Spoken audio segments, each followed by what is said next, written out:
Hello, welcome to this symposium on sexual violence, medicine and psychiatry. Really thrilled that so many of you were able to come and join us from all over the world. And I believe that some of you actually are getting close to midnight, if not tipping over midnight or even later. So many thanks for joining us. Really thrilled. I just want to do some housekeeping first before I introduce myself and everyone else. Cameras and mics, if they haven't been turned off, and these are for the guests, then please do so now. It shouldn't be necessary. Right now on the screen, you should see the people who will be speaking during this symposium. This event will be recorded, but only the speakers. So again, you don't have to worry if you're a guest at the symposium that you won't be actually recorded.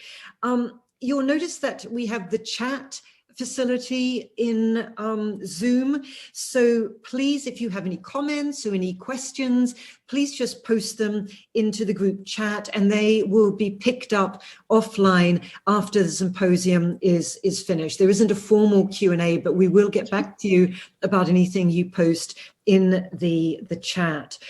This event, we are going to be talking about some rather distressing things. We're discussing, of course, sexual violence.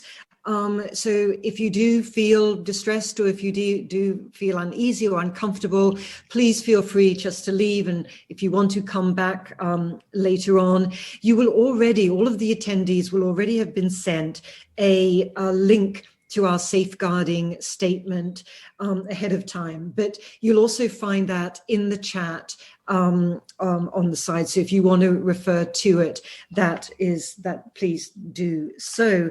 And for those of you on Twitter, please feel free to tag us. Any comments on @shame, but without an A, so SHME, underlining and then BBK. So once again, thank you so much for joining us today. It's going to be a 2-hour session. We have another 2-hour session tomorrow. There are different speakers.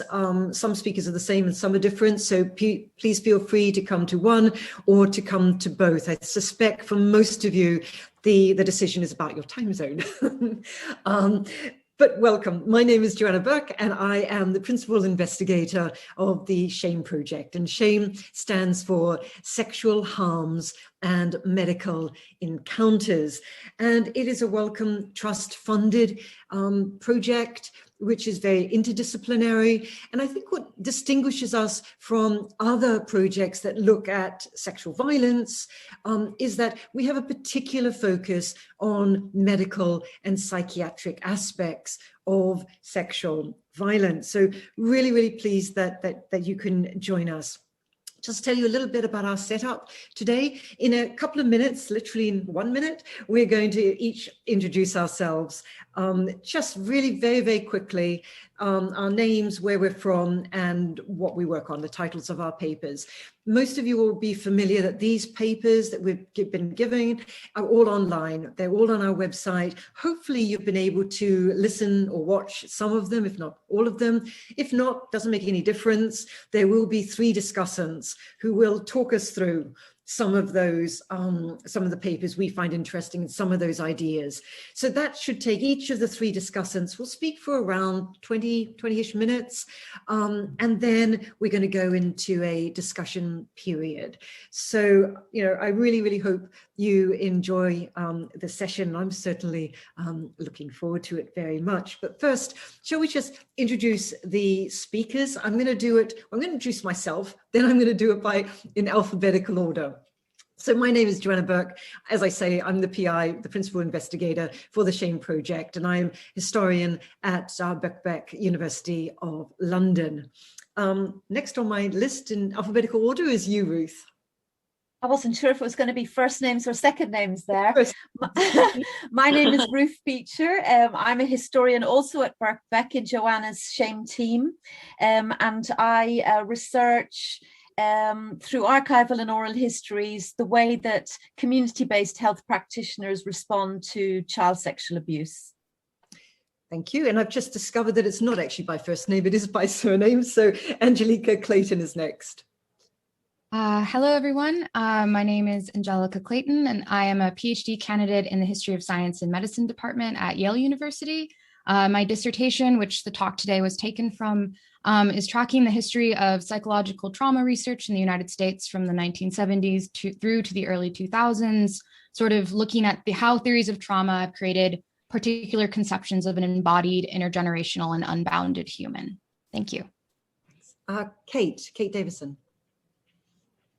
Hi, everyone. It's great to be here, and thank you for organising this wonderful conference, and I'm glad that it could take place in this format. My name is Kate Davison, and I finished my PhD at the University of Melbourne last year, so towards the end of 2020. I am a historian also, and I wrote a dissertation on the transnational history of homosexual aversion therapy, and every single word in that title requires definition. And I'm sort of between stages. So at the moment, I'm living in Berlin and working as a research assistant at the Center for the History of Emotions at the Max Planck Institute. And from September, I will be the new German academic exchange service lecturer in queer history at Goldsmiths, University of London, which is a mouthful, but that's me. Great. Gabrielle Everall. Hi, my name is Gabrielle Everall. I'm a poet and I have a PhD in creative writing, but I'm still doing studying at Melbourne Uni in postgrad in a creative writing course because I want to write my third book of poetry. And the title of my paper is Clitoridectomies and Aversion Therapy, Who Says Psychiatry Hasn't Been Sexually Violent Toward Women? Lovely, thank you. Stephen Frosch.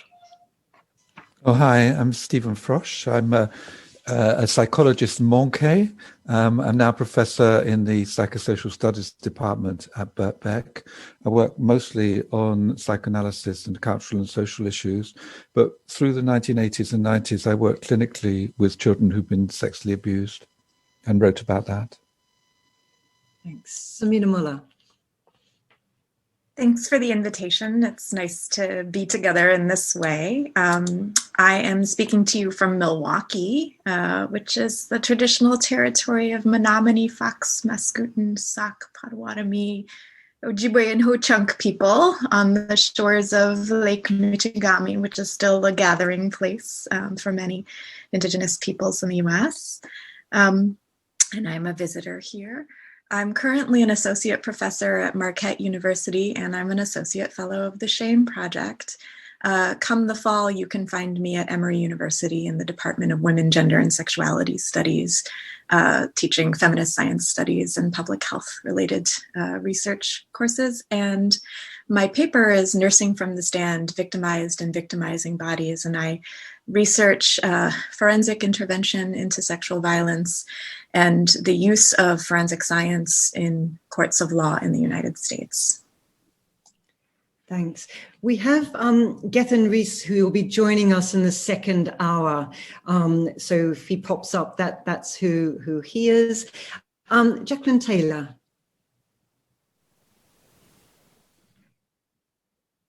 Hello, my name is Jacqueline Sanchez-Taylor and I'm currently at Leicester University. And before I start, I have to say that I'm currently supporting colleagues in a Leicester boycott against the current redundancies that are planned. So 145 colleagues are due to be redundant or going through the process of being redundant, and we are in the process of combating that. And I think it's a wider problem that the whole sector is facing at the moment as well. So I'm just want to stand there. I'm currently a sociologist there at Leicester University. My research is on sexual exploitation, and I started doing research on sex tourism, and my paper is based on some revisiting research that was funded by the British Academy, which looks at how local people were incorporated into the informal sex industry around tourism. And it sort of looks in particular at men who are involved in the sex industry there. And so I found your papers really fascinating as a sociologist, coming in and sort of this sort of psychology and the intersections and the interdisciplinary. So I think it's really amazing, some of the work that you're doing. Thanks. And I think last, Stephanie Wright. Thanks, Joanna. So I'm Stephanie Wright. I'm a second year postdoc on the Shame Project, led by Joanna at Birkbeck. And my particular specialism is, or what I'm researching at the minute, is sexual violence under the Franco dictatorship in Spain between 1936 and 1975, with a particular emphasis on the role of forensic doctors and psychiatrists in court cases there.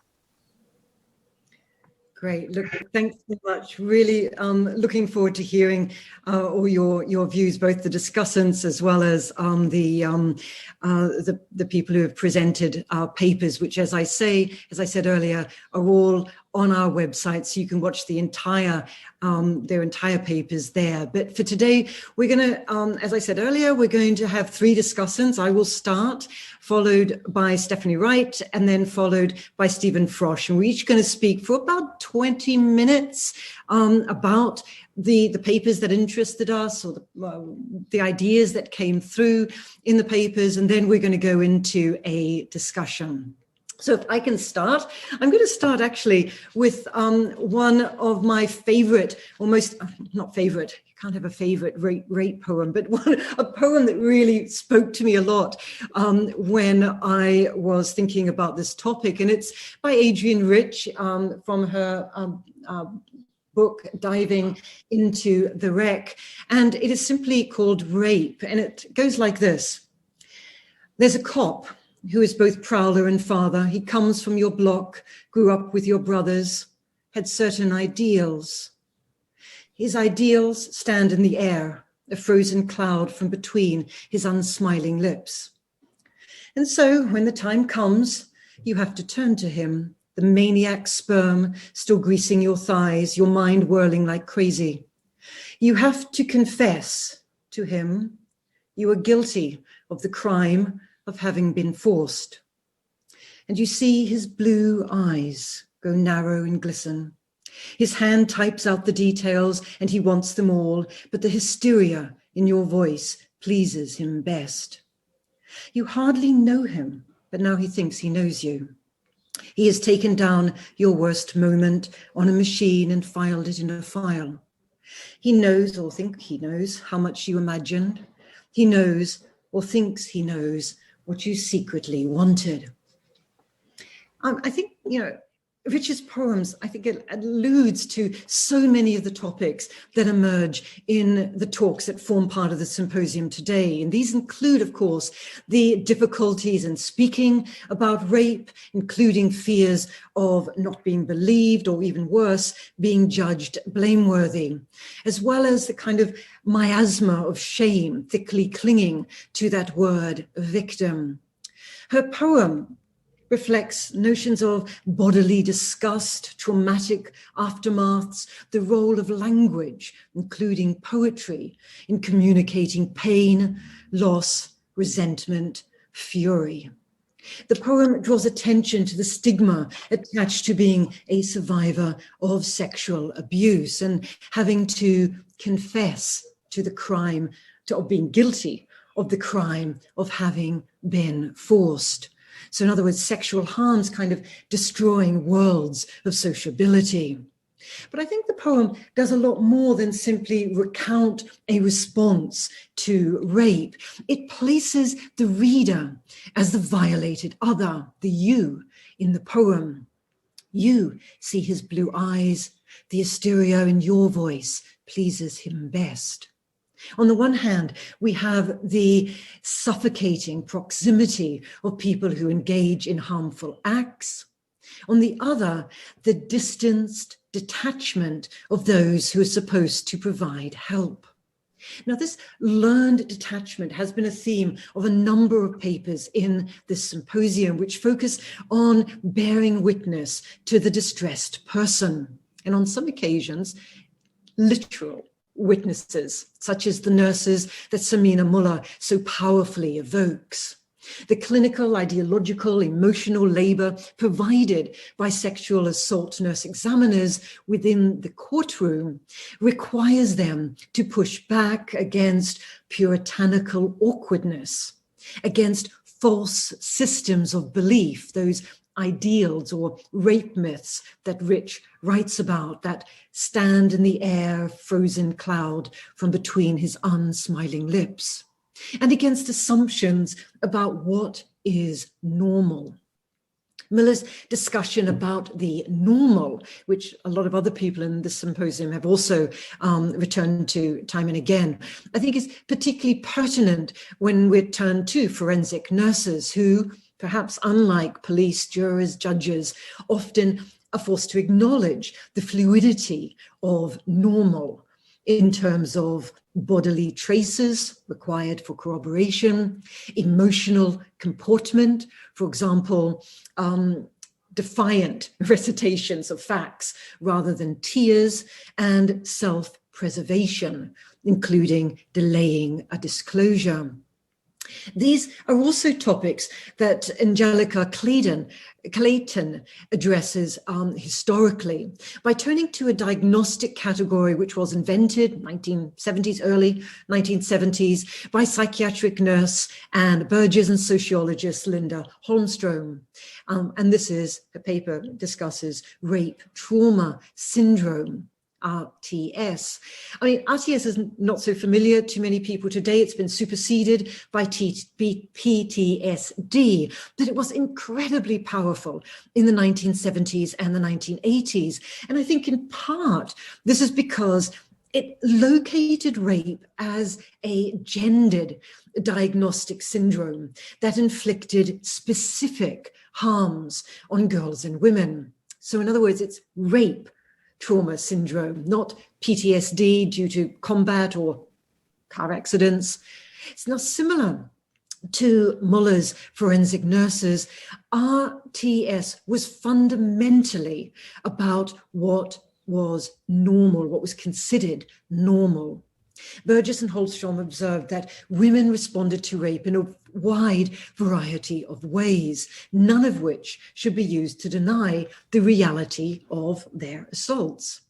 They sought to remove narratives imposed by law enforcement, imposed by psychiatric experts who, in the words again of Rich's poem, know or think they know how much you imagined. Instead, rape trauma syndrome, RTS, insists on paying attention to the speech acts and comportment of women, or victims, I should say, themselves. So Burgess and Holmstrom were not, of course, the first to make this argument. 4 years before their landmark article and then book, Sandra Sutherland and Donald Schroll published Patterns of Response Amongst Victims of Rape in the American Journal of Orthopsychiatry. And I think this was probably the first major attempt to delineate the normal and predictable psychological aftermaths of sexual assault. Well, I think Burgess, and why Clayton's work is really important, is that Burgess and Holmstrom took this a lot further. They provided more evidence. They popularized it subsequently in not only in medical journals, but also in feminist journals and meetings. And they bravely insisted that even laughing might be an appropriate coping device for some victims.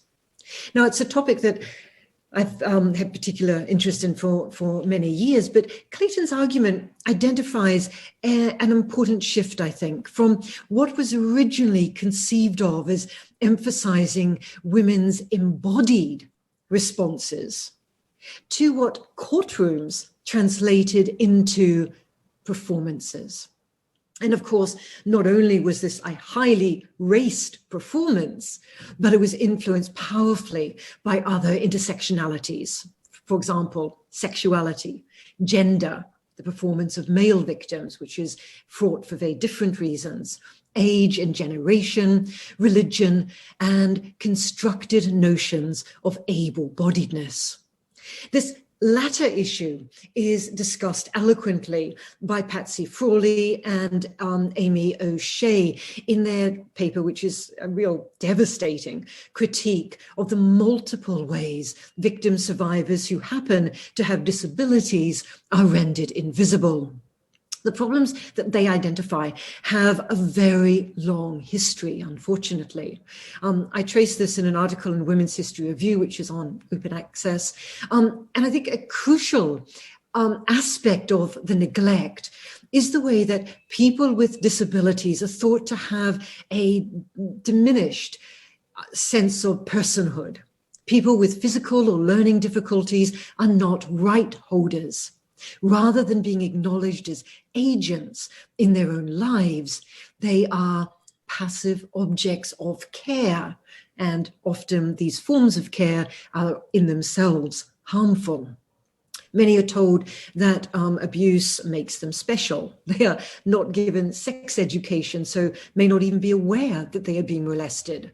Many are conditioned to be over-compliant and are dependent on offenders for day-to-day care. We're all here, we know justice systems are notoriously unsympathetic to people of all types who have been sexually assaulted.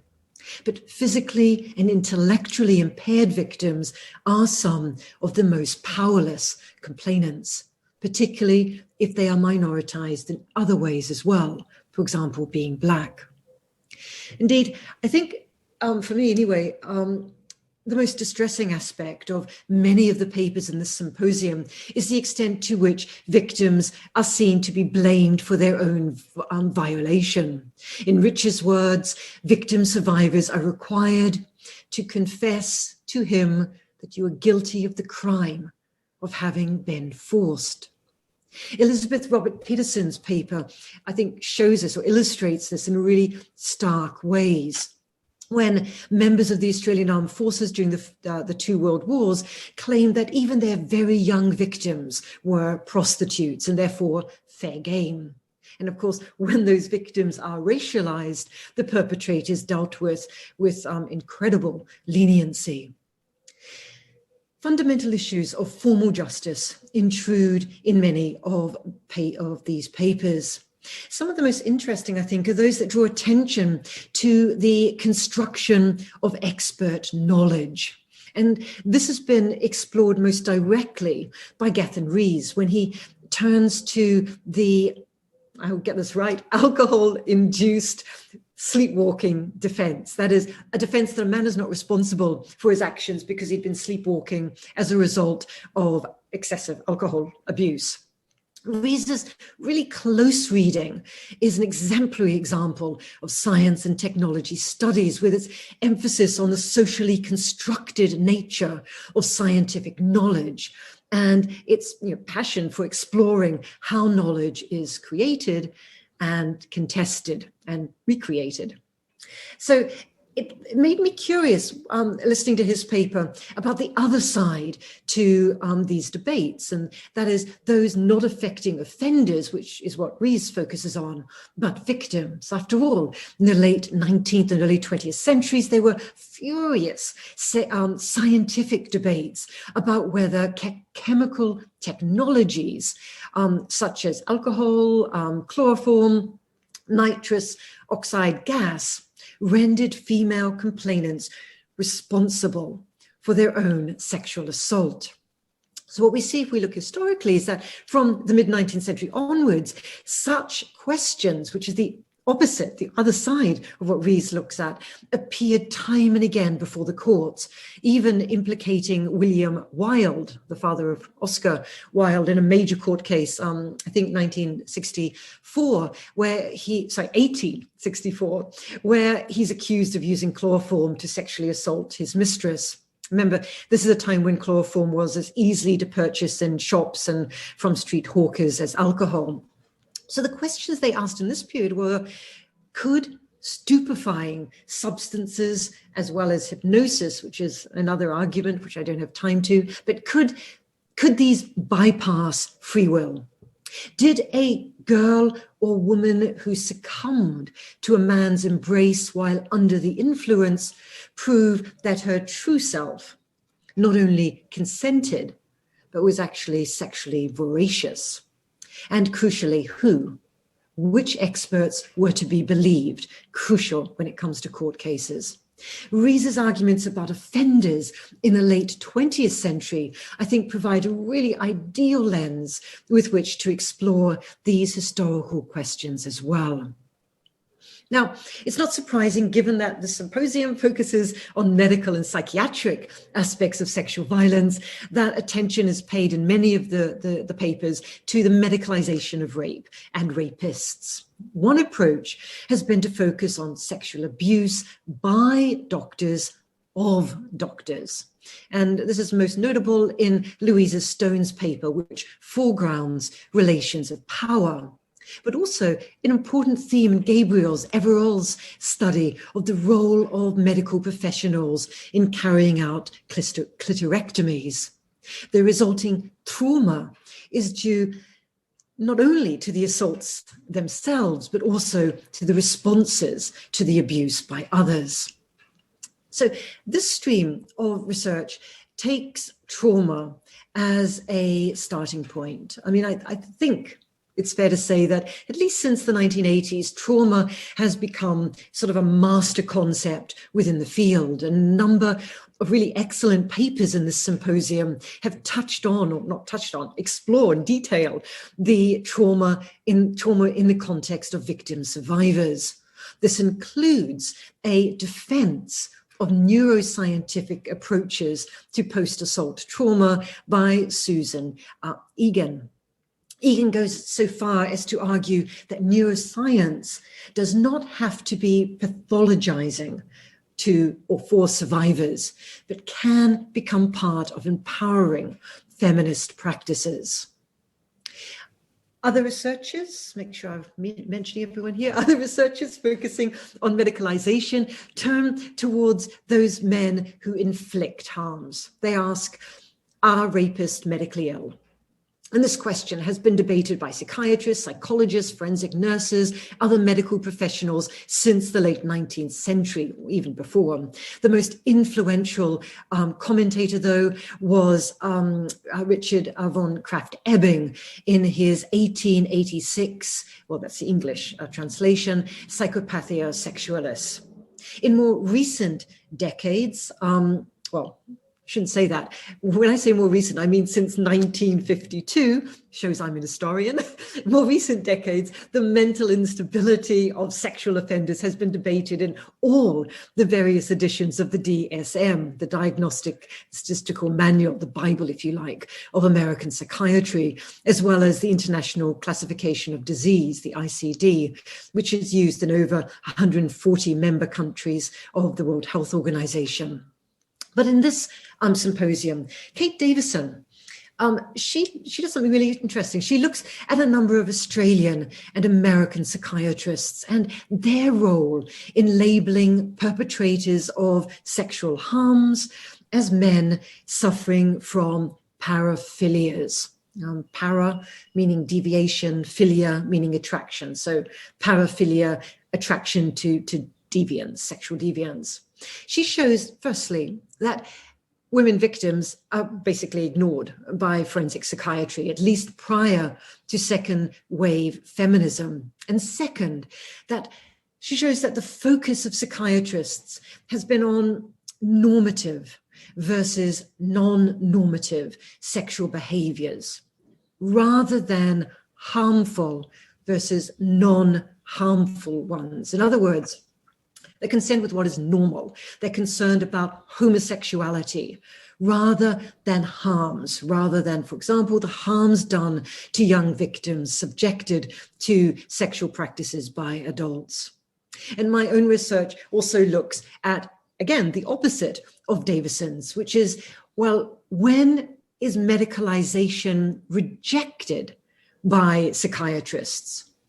As happened during the debates by the various authors of the DSM about paraphilic coercive disorder, PCD, and hebephilia, that is the sexual preference for children aged 11 to 14, both of which were rejected by psychiatrists. In other words, psychiatrists refused to medicalize these acts. And I think their fate, again, going back to what's normal, I think their fate can tell us a great deal about what is conceived of as normal. The authors of the DSM argue that both PCD and hebephilia should not be listed as paraphilias. Why? Because male sexual aggression was normal, as well as being sexually attracted to pubescent children. They also drew on ideas about what causes harm and what constitutes consent when it comes to young people under legally defined ages of consent. And this is an issue which Ruth Beecher addresses in what I think is a really particularly thoughtful paper on children who sexually offend. So why shouldn't they be treated as mini sexual offenders? Are there cycles of abuse with child victims becoming adult offenders and child offenders becoming adult offenders? She has really important things to say about transfer of knowledge between the US and the UK in terms of psychiatric knowledge here, and of course the role played by lucrative medical and psychiatric marketplaces. But finally, what can be done about high levels of sexual abuse? A couple of really excellent papers looked at the uses of aversion therapies, often verging on torture, to dissuade men from continuing their offending. They ask, why did this become unacceptable, an unacceptable practice? Other studies, other papers focus on courtrooms and sentencing practices, occasionally edging close to carceral feminism that would see offenders locked up for very long periods, which ironically is a practice that probably increases levels of sexual violence, if largely against other boys and men in the prison system. This is why Evan Sedgwick's paper, I think, is particularly interesting, because he points to the need to turn away from carceral politics, or I should say, turn away from an exclusive emphasis on carceral politics towards community ways of dealing with sexual violence, both for survivors and for those who have committed harms. So in conclusion, I do have some concerns about the papers. My chief one, it has to be admitted, is about the relentless negativity. For all the talk of survivor-focused interventions, there is actually very little here about empowerment and flourishing. With a few notable exceptions, there is also very little sense of history. Now, before I hear a chorus of, I was given limited time to speak, and Joanna, as an historian, you would say that, let me briefly just say why I think that actually history is important for these debates. It seems to me that snapshot approaches limit or can limit possibilities for effective activism. It's helpful to think about deeply embedded, centuries-long embeddedness of rape myths, of court injustices and medicalized exploitation. It is useful for our theorizing to reflect on the fact that the concept of intersectionality, so important in all of our work, appeared in the context of debates in the 1970s and 1980s, as, by the way, did debates about decolonizing the curriculum. It is relevant that it's more than 3 decades ago that disabled activists adopted the slogan, "Nothing about us without us." The papers by Ruth Beecher and Lisa Featherstone, her one is on compensating rape victims for their suffering, I think are particularly strong here because in providing really clear arguments for why looking at changes in practices and ideologies reveal underlying structural shifts. Such research cuts through universalist and single explanatory models, which are often predicated on assumptions about autonomous, self-sufficient individuals. And they also point to the importance of context and the specificities of environments, embodiments, and emotions. And this is a reason why I particularly enjoyed the paper by Jacqueline Taylor, who focuses on boys and young men who are sexually exploited and trafficking in Jamaica. Critical race theory, in other words, racialized frames as well as gendered ones, are particularly helpful, as is her focus on the economic realities for men who sell their bodies to white tourists. And Taylor makes a really powerful case for rejecting binaries such as home equals safety, street or beach equals exploitation. Her paper inhabits the messy worlds of ambiguity, constrained agency, and struggle. And finally, literally final comment here, I was left wondering what theoretical models we have for thinking about change. And I'm going to say here, for thinking about improvements and eradicating sexual violence. A number of the papers pointed to the importance of 1980s feminism, but I was still left without a sense of why the 1980s, why 19th century feminists, for example, were also deeply involved in anti-rape activism, especially the age of consent debates, anti-slavery movements, and what they called white slavery, fundamentally the sexual abuse of white children.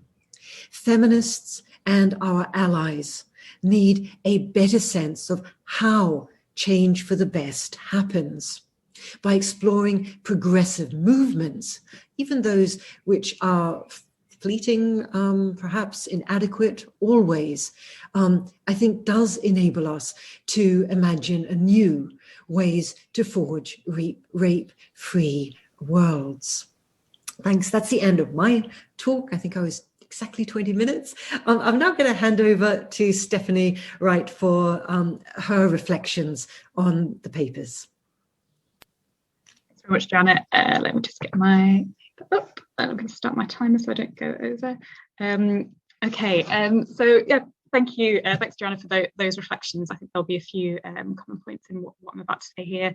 And thank you also to all the speakers for your very rich and fascinating papers. You made our job both easy and challenging. Easy because there's so much material to work with, but challenging also to kind of pick out certain threads out of the many that are there. But just because we've only got kind of limited time, I will split this response into three broad sections or themes. So firstly, I'll talk about the role of medicine and psychiatry in court cases linked to sexual offences.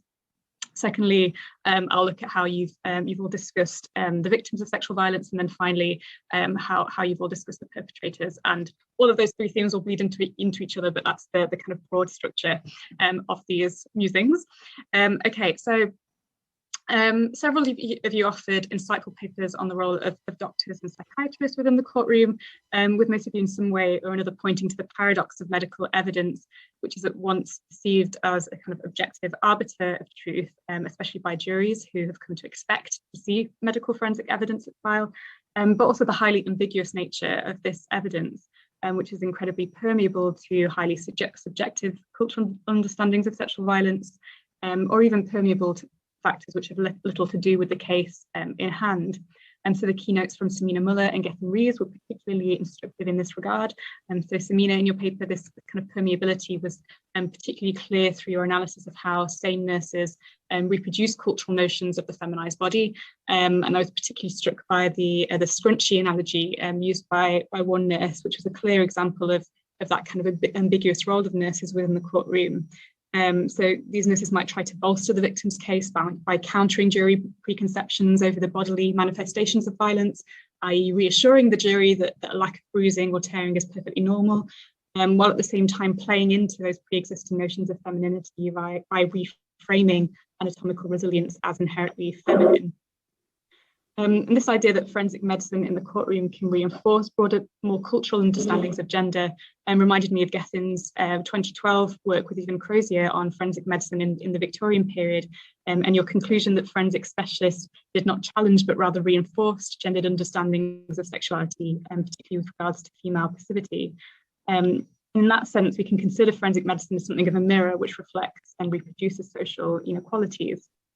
But if we are to situate forensic medicine within its social context, we also have to situate it within its professional context too. And again, this is something that comes out in both Samina and Geth's keynotes. Sane nurses not only testify to the victim's credibility, but also to their own.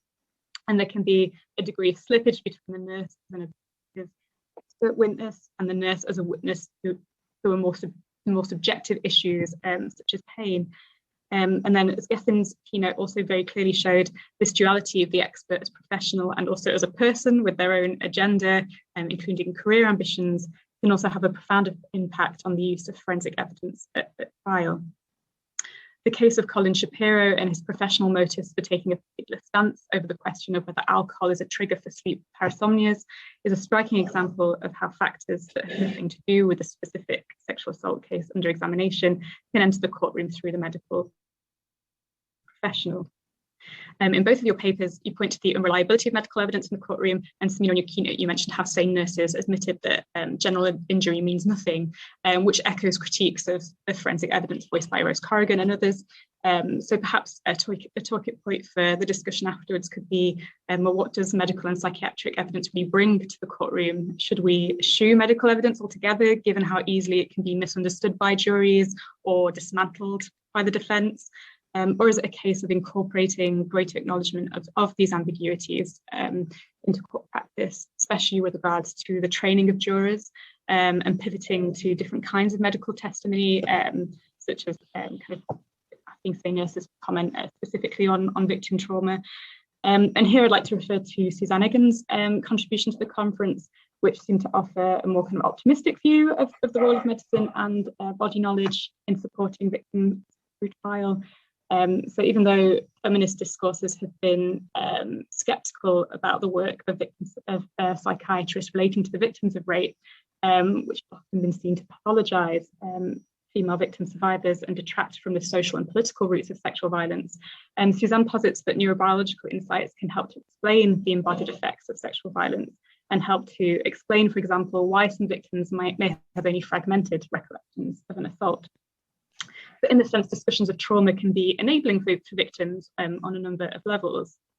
And perhaps within the discussion of a kind of reassessment of utilities of trauma, it's helpful to reflect on Angelica Clayton's historical discussion of rape trauma syndrome, or RTS. And there are some really interesting and indeed quite appealing aspects of the RTS diagnosis as conceived by Anne Burgess and Linda Holmstrom in the 1970s. Notably the ways in which it differed from PTSD in that it acknowledged the role of social environment in contributing to the rape victim's trauma. Through this situated approach to trauma, Burgess and Holmstrom were able to account for how disbelief encountered by the victim in the aftermath of an assault might exacerbate the long-term psychological impact of rape. There's also a lot to be admired in this approach, I think. Like many second wave feminist responses to rape in this period, Susan Brown Miller being the most prominent example of this, RTS as a diagnosis helped to foster a particular vision of sexual violence that was blind to issues of race and helped to create a prototype victim, which was created in the image of the white woman nurtured by prevailing racial stereotypes of Black bodies as resilient to abuse. So any reevaluation of rape-related trauma must be sensitive to culturally and historically constructed understandings of trauma over time and the potential for this to reproduce socially constructed prejudices within the courtroom. Okay, so now to move on to reflect on how medicine and psychiatry can help us think about the victims of sexual violence, as I perceive it in the papers that you've all given. So as Lisa Featherstone highlighted in her paper, the willingness of the courts to recognise or see victim trauma is relatively recent, and until the 1970s and 80s, compensation for victims tended to be calculated according to practical losses and physical injury. So this idea of what the courts are willing or able to see is interesting And a few speakers also made some insightful contributions to who are visible in society as victims of sexual violence.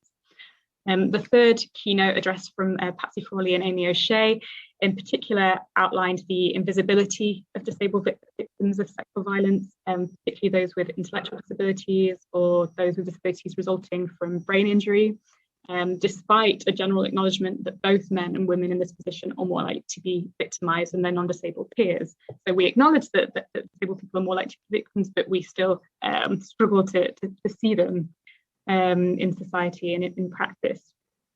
So Patsy and Amy draw on Tom Shakespeare's interactional model of disability, as well as the WHO's ecological model, to explain the two-way relationship between an individual and their environment, to highlight the particular barriers to support faced by those with intellectual disabilities.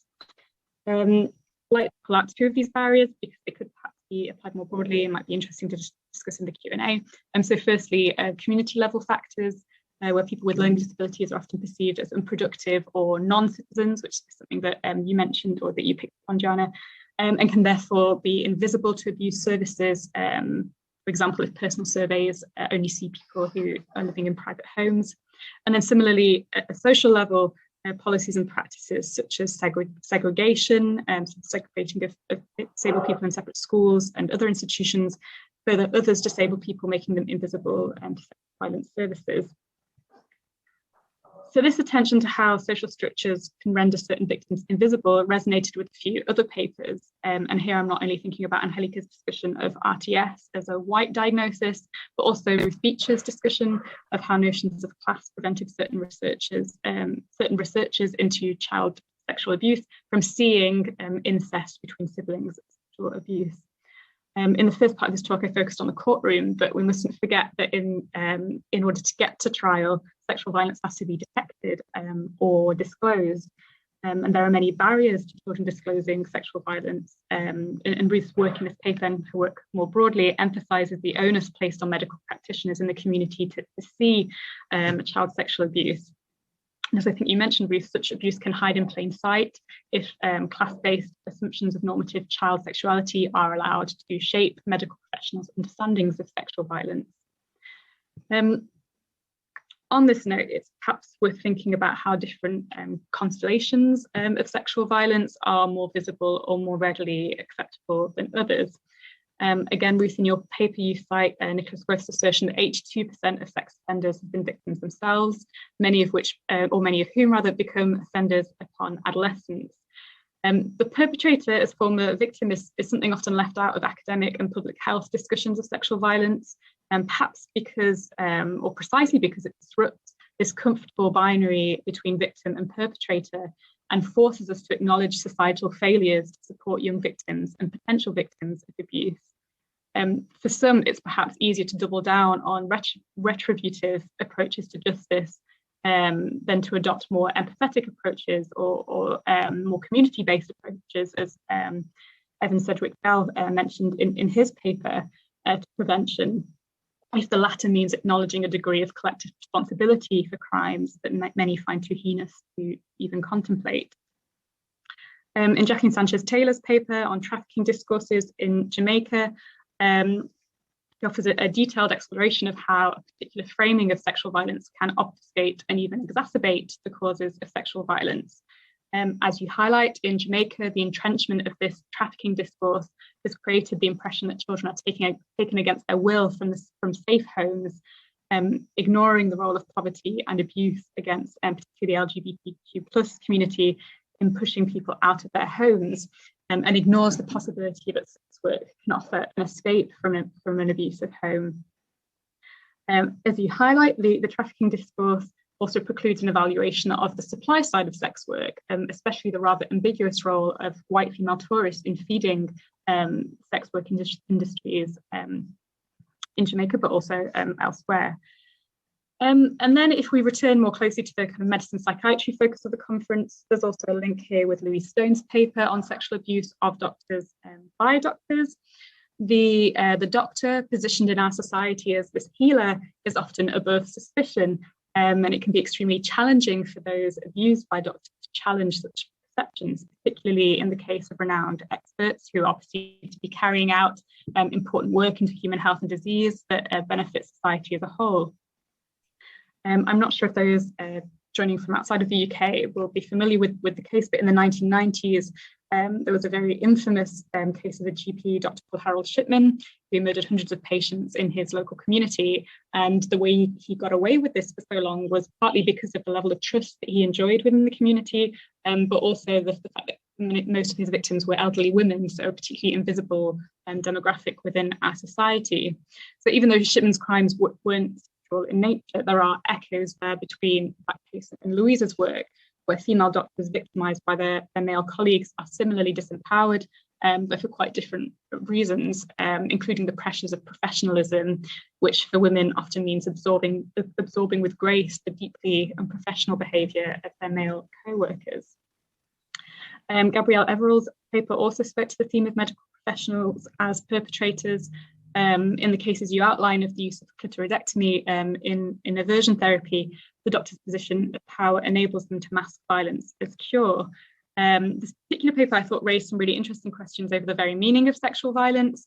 The mutilation you described was clearly violence, in the sense that it was non-consensual naming, and there's clearly a sexual element there with the body parts being named are so-called patient's genitalia, and particularly in a bid to alter their sexual orientation.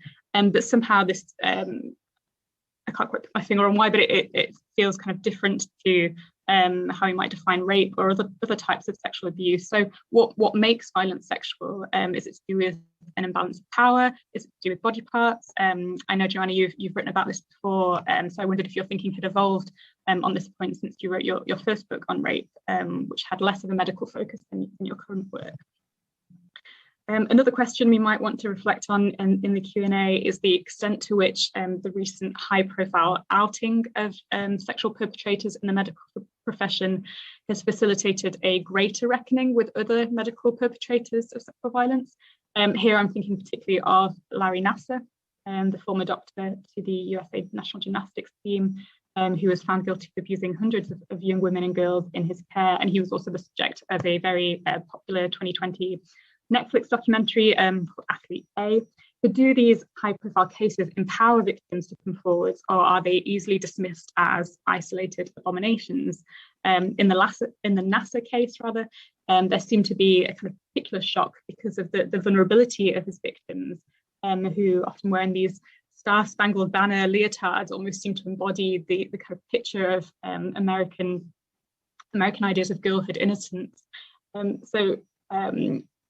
I mean, to think about this, I thought I might mention book Speaking Out by Tanya Cerizia, which argues that despite the potential for justice, which seems to be offered by the concept of breaking the silence, such practices are quite ambivalent in that they continue to prioritise certain voices, namely white, middle class, respectable ones, while marginalising others, notably people of colour, those deemed unworthy due to their reputations, etc.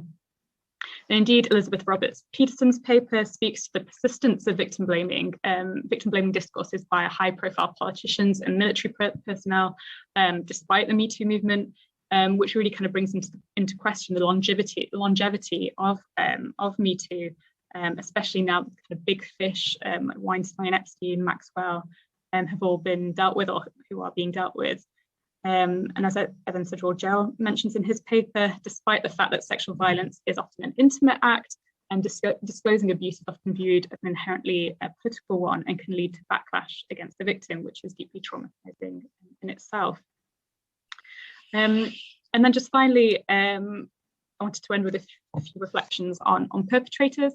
So as a few of you highlight, the victimizing body is rarely acknowledged in court cases related to sexual violence. That's not to say that medical and psychiatric researchers have been uninterested in the figure of the perpetrator. And Kate Davison's paper on the research of Freund and Neil McConaughey offers a fascinating insight into shifting medical conceptualizations of the perpetrator over time. So in the 50s and 60s, the 1950s and 60s, I should say, sexual crimes such as rape and paedophilia were gathered under the broader heading of paraphilia, alongside non-harmful sexual behaviours like homosexuality. And in a sense, I think that the work of Freud and McConaughey reflected shifting understandings of sexuality, initially understood through the lens of normativity, which, correct me if I'm wrong, Kate, but as I read it, seemed to include greater emphasis on behaviours perceived to pose a moral risk to society.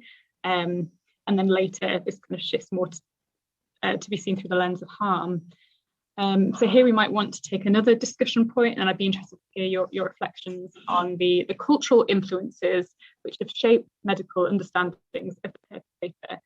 So, for example, in your paper, Kate, you point to the rise of feminist discourses enforcing distinctions to be made between harmful and non-harmful paraphilias.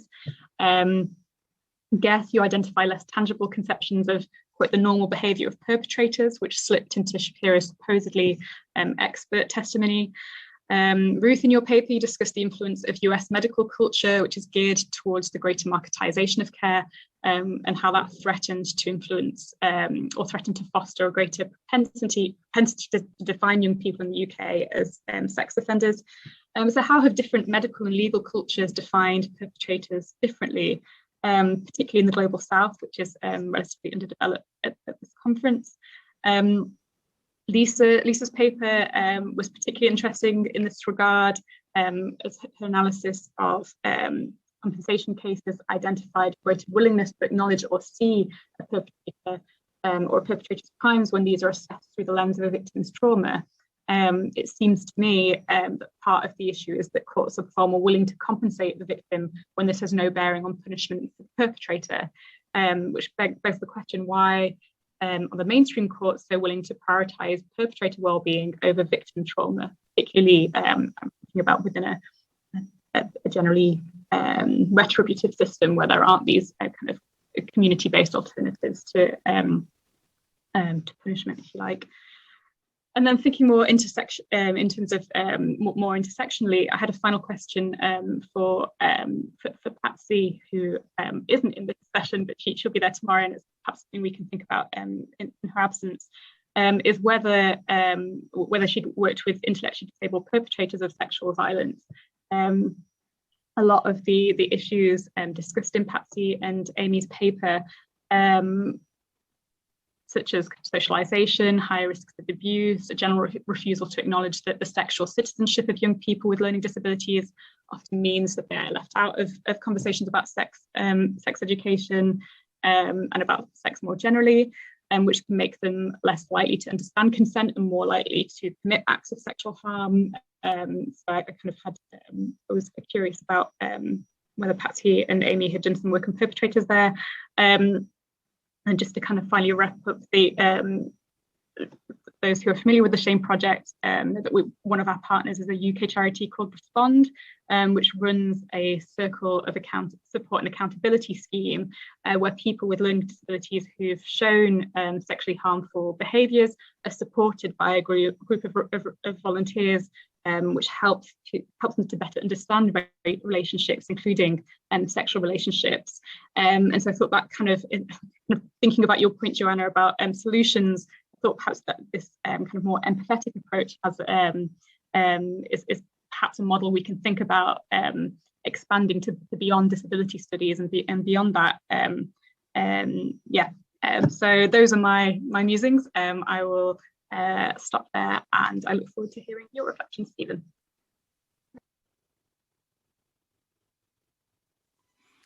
Thank you, Stephanie. And thank you, Joanna. Two fantastic responses. One of the advantages, or perhaps disadvantages, of growing older is the increasing frequency with which I get déjà vu experiences. These are sometimes nostalgic, but more often disturbing. I wonder if I'm closing down to become one of those older people who keep saying, we tried this before and it didn't work. More importantly and positively, it strikes me that I should remember that the things that keep on repeating, that seem to have happened before, are always different when they return. This is a central claim of psychoanalysis. After all, all important things repeat and return, but every time they do so, they're also different, reworked in a new context, with new meaning attached to them that in turn creates new paths and new futures. This is also a basic point about trauma, the concept perhaps most widely indexed in these talks. Traumatic experiences keep coming back as unlaid ghosts kept from resting in peace because something has not been resolved, because, that is, some injustice continues to be unrecognized and unrequited. Trauma itself is more or less defined in this way, certainly within the psychoanalytically influenced literary trauma culture that has dominated much discussion of trauma in the social sciences over the past 20 years. Here, the characteristics are usually given as some version of the following. 1.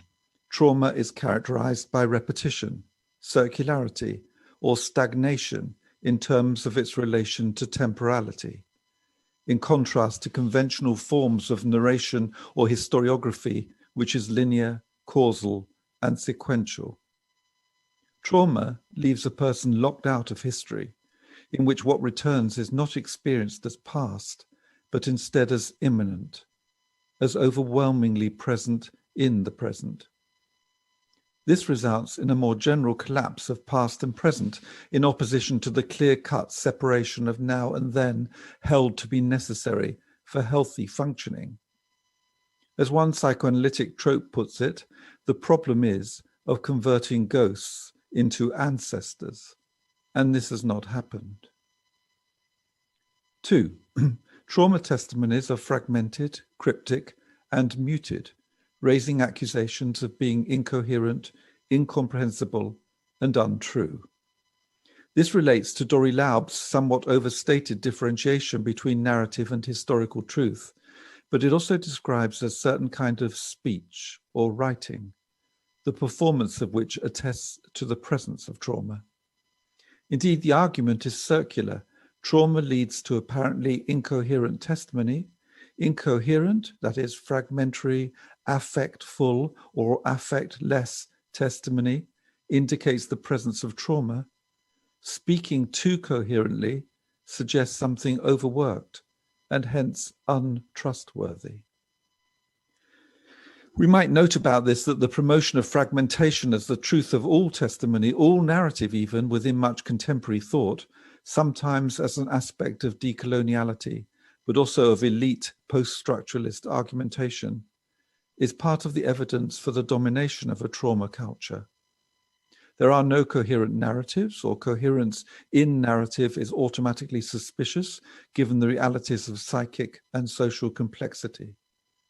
Does this promote a trauma consciousness in itself? In some of the talks for this symposium, we see how legal presentations require a certain kind of narrative sense to be made of trauma testimonies, confusingly demanding both the performance of disorganization and the integration of this disorganization into a coherent story. 3. Trauma is composed of bits and pieces of a memory that has been overwhelmed by occurrences that have not settled into understanding or remembrance, acts that cannot be constructed as knowledge nor assimilated into full cognition, events in excess of our frames of reference. Shoshana Fellman's formulation, which that just was, it was a quote from her, sums up the position here, that trauma cannot be captured as memory, but swamps it. The corollary of this is that trauma essentially cannot be spoken of, but only somehow communicated via a spoken incoherence, which prompts a mirroring response in the interlocutor, a traumatic identification in some cases. Fellman writes, the testimony will thereby be understood, in other words, not as a mode of statement of, but rather as a mode of access to that truth. To my mind, this is a somewhat dangerous assertion, suggesting that trauma testimony can never be processed intellectually, but only received as a kind of affective bundle. On the other hand, both Fellman and Laub very importantly point to precisely this question of how a witness to testimony might respond to it in what in lay language one might call emotional ways, picking up the affective undercurrents of what might be halting speech. This can be very exhausting. And one might suggest, thinking of the formalities of the court procedures described in some of these talks, that one response is to drain trauma talk of its affective harmonics so that listeners are spared its demands. The legal and didactic speech described in these talks, and sometimes echoed in the way they're presented, might easily be a defense against the material itself, protecting witnesses to the testimony from having to undergo an experience of traumatic identification. Or put more simply, this apparently objective speech is an intentionally distancing device serving the interests of justice less than those of psychic retreat. Anyway, my déjà vu has a few different components, but one of them is my own mini trauma from 1988, when a book I co-authored with Dania Glazer on child sexual abuse was published in the UK, jointly by a commercial publisher, Macmillan, and the British Association of Social Workers. In the theoretical section of this book, we examine the question of why it was and is primarily men who are abusers. At that time, we thought this was almost universally the case, though this has to be tempered a bit now. And we argued that the answer lay in the sexual socialization of men. Interestingly, the talks for this symposium on the whole do not deal with this question, aside perhaps from Kate Davison's historical analysis of the experiments on gay men and rapists, and the very important and interesting account by Samina Muller of the absence of discussion of men's bodies in sexual violence court cases in the USA, in which she points to the taken for grantedness and hence normalizing of the male body in comparison with the need to explain the so-called abnormality of the female one. Anyway, Birkbeck put out a press release on this idea that patriarchal sexual socialization links with abuse. And a Daily Mail reporter was immediately on my doorstep, literally, sitting there, waiting for me to come home and helping me in with the shopping. With a front page item the next day headed, "Doctors say all men are sex abusers." My 15 minutes or 7 days of fame followed as the media took this up with enthusiasm, linking it to attacks on the family and the rise of a kind of radical feminism that had infiltrated welfare and psychiatric institutions, apparently posing a mortal threat to them. These were still Thatcher days, and the kinds of culture wars that continue to rage over children, families, and women were at one of their regular high levels of intensity then, and we were a kind of cannon fodder.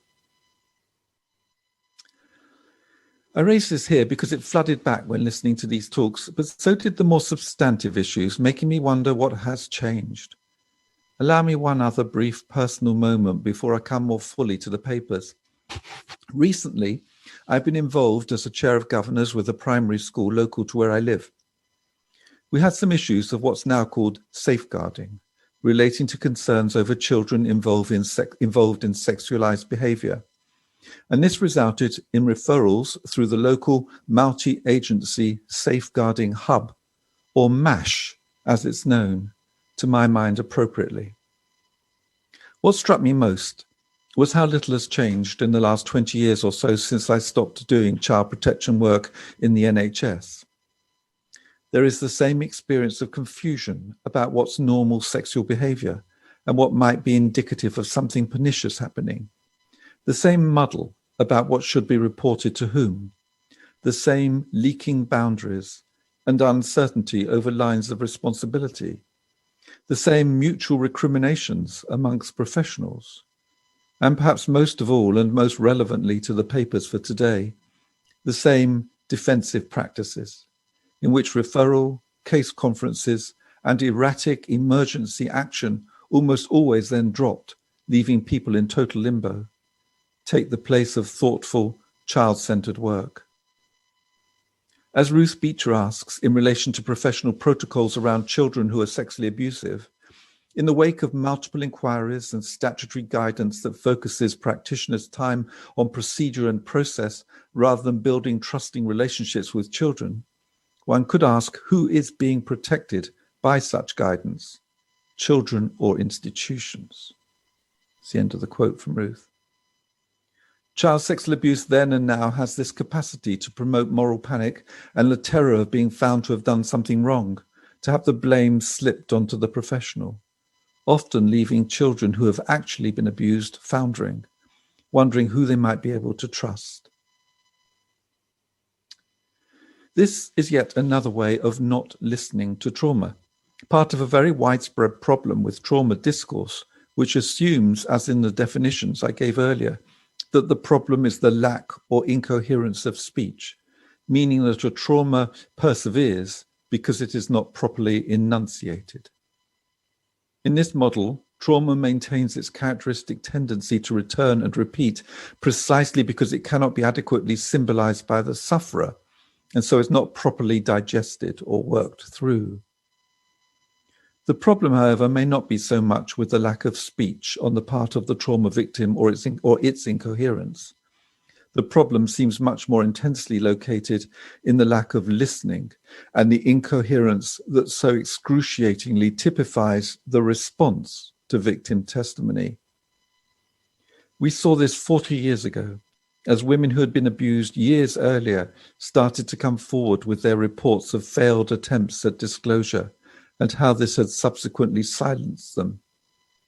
And we see it again here, for example, in the accounts given by the violated doctors in Christine Phillips's paper, where gossip, blaming the victim, and exposure of the complainant functions as what she calls betrayal trauma, and means many of these women do not feel they can speak out.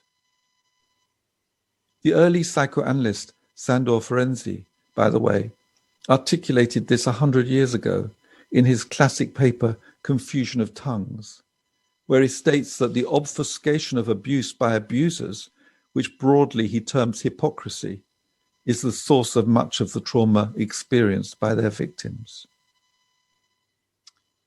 So much then for my déjà vu. What has changed in these repetitions? Probably not knowledge, given what's described in the talks. Indeed, this knowledge is always motivated by socio-political concerns and is itself somehow circular, as Ruth Beecher's examination of the vicissitudes of professional attitudes to sexually abusive children demonstrates. One exception here might be Suzanne Egan's discussion of how knowledge of neuroscience can inform feminist therapeutic interventions. She notes the idea that traumatic memories are encoded in different parts of the brain to normal memory, and that because of this, it's often recalled in sensory form as images, sounds, smells, rather than cognitive form as a vocal narrative. End of quote. She also shows how information of this sort can be used sensitively as a way to grant more agency to a woman, especially in facilitating recognition of the embodied effects of traumatic reactions to sexual violence. I have to say that I am a skeptic here. The examples given in the piece read pretty much like fairly standard cognitive, therapeutic, and mentalization approaches, not necessarily requiring justification by neuroscience. For instance, replacing traumatic images with more enabling and peaceful ones. And neuroscience itself, as many of its practitioners acknowledge, and in some cases are keen to point out, is a very approximate science at present, and still lends itself to reductionist, brain-centered understandings of social events. I wonder again whether the enthusiasm for the materiality of the brain is a way of avoiding the messy reality of relational experience and the affective demands made on an interlocutor when in contact with a victim, survivor, or witness of sexual violence.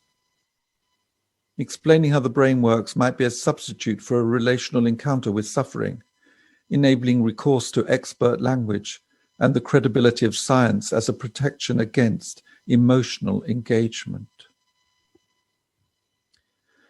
There's a great deal in the papers presented for this symposium that relates to the issues I've already raised, but I want to note the things that in being repeated have also come back at least a little different. One is the growing awareness of issues around race, racism, and also about disability, to which Patsy Frawley and Amy O'Shea's paper is dedicated.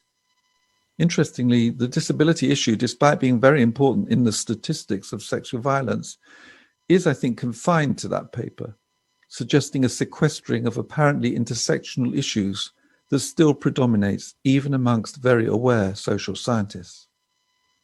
Patsy Frawley and Amy O'Shea, in drawing attention both to the way the term vulnerable can be used to displace close attention to the singularity of a person's experience and also to the issue of sexual citizenship, they address the question of how the agency of certain people gets denied even by apparently therapeutic discourse.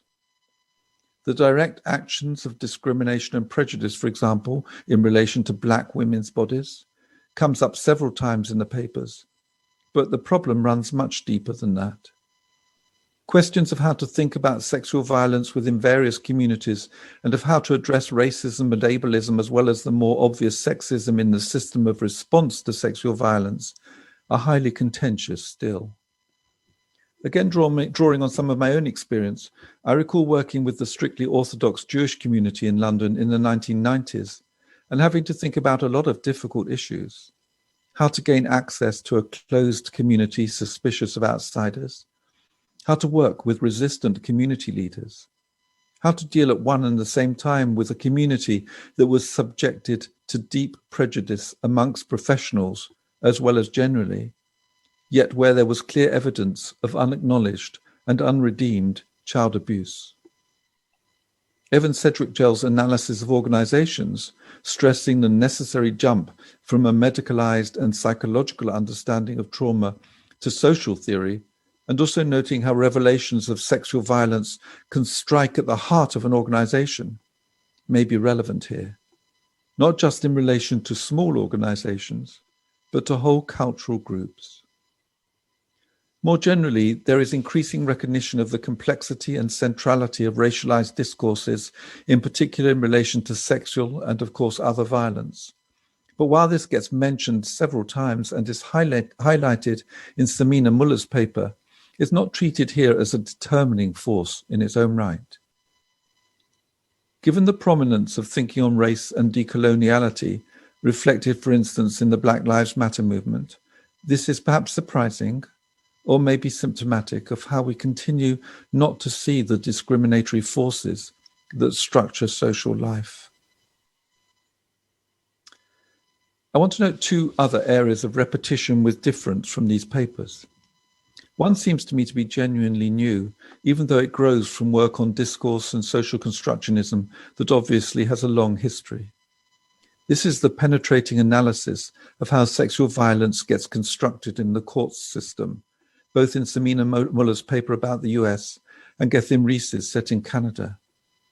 I think both these papers are very enlightening for their content, which in both cases, albeit in different ways, examines how the messy reality of sexual violence gets constructed into a narrative of culpability that can be recognized by the legal system, and how this is played out in relation to assumptions about women's sexuality, female bodies, expertise, witness credibility, and social power.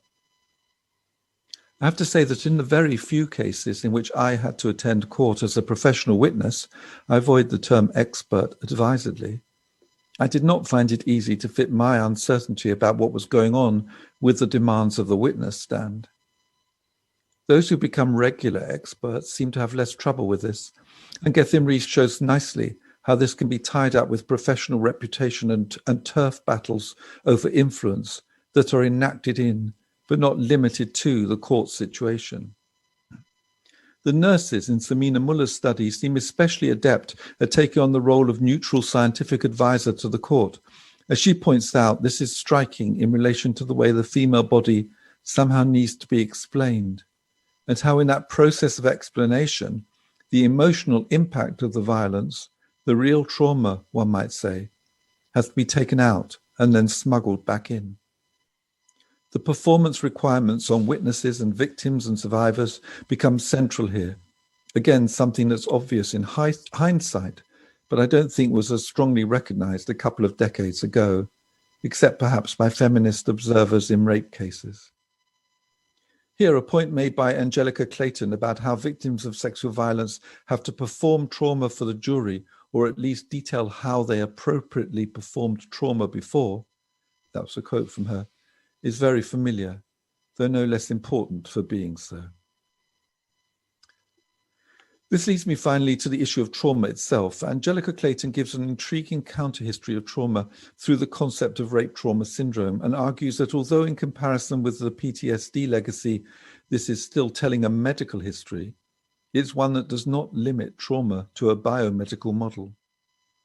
The implication here is that the inclusion in rape trauma syndrome of the social and relational impact of sexual violence over the long term brings in a psychosocial dimension absent from much of the hegemonic PTSD model. I can see the force of this argument, but again want to relate it back to previous generations of work, perhaps linking with Joanna's wish for more history. From a UK perspective, not so immersed in the situation of Vietnam veterans as was the USA, the impact of rape crisis centres in the 1970s and early 1980s was immense, as was the general impact of feminist analysis of sexual violence. Kate Davison's talk relates to this. This made professional life as a man working with sexually abused children pretty complex because it had some polarizing effects, something I wrote about in one of my most cited papers, as it turned out, in 1987. But it also helped to radicalize some parts of the public health and social service systems. For instance, the NHS team I worked in, which became an uncomfortable place to be a man. I agree that the historical force of the rape trauma model was highly significant and is largely undervalued, and wonder if this too is part of the story of how sexual violence gets turned into a legal and medical problem, while its rootedness in sexual and gender oppression more generally, and perhaps more universally, is intentionally, which does not always mean consciously, overlooked. Thank you.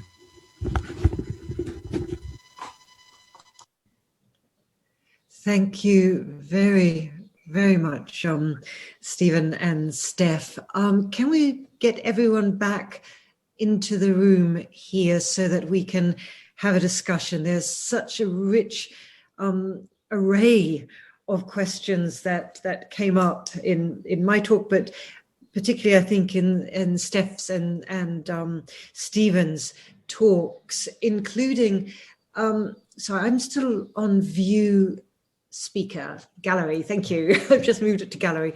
I didn't know I could do it myself. Okay, thanks. Really, really rich things there. I think there are lots we can talk about. I picked out at least 4, but there are a lot more, but maybe we can start with these. There's talking about the problem of sexual violence being framed in legal and medical terms. Both Steph and Stephen mentioned this issue about, what does medical evidence bring to the courts and what problems are there and what should we do about that. There's another, I think, series of discussions about binaries, victim, perpetrator, man, woman, that have come up in a number of talks, and also about cultural influences and how these have an impact on medical understandings. But perhaps if I could start by turning to, I think probably most appropriate, but please, people use the hand facility if you want to talk, but maybe to start with Samina and Gethin about, because your papers go together quite nicely, about the role of medical evidence in such trials, and the pros and cons of that, and what we should do with the need for corroboration, and yet the huge number of problems and tensions and contestations that sort of brings up. Maybe Samina and then Gethin, but then anyone else if they want to come in here. Thank you for coming to me first. I have so many thoughts, and I just really want to say I really have enjoyed listening to all of the papers myself, and I think they actually all have really lovely resonances. And thank you, Stephen and Stephanie and Joanna, for your generosity as well. So I should have mentioned I'm an anthropologist by training. I didn't. And so, you know, my method has really informed my approach to many of these questions, which is that I really approach questions about intervention into sexual violence, which I know we have all been at for decades now, through the lens of field work, which, and I don't mean this defensively at all. Joanna knows that I do read history, but which, you know, frames the balance of how I enter into the courtroom.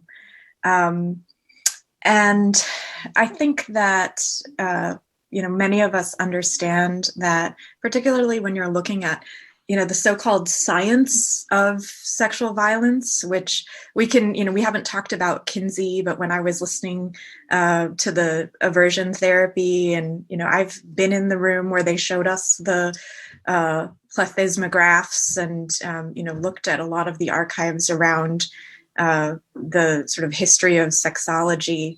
You know, there is this whole science of sex and sexual violence, and a broader science as well, that we imagine is somehow objective and correct. And in my own work, it's about the court getting it wrong. You know, if only the court were to get the science right.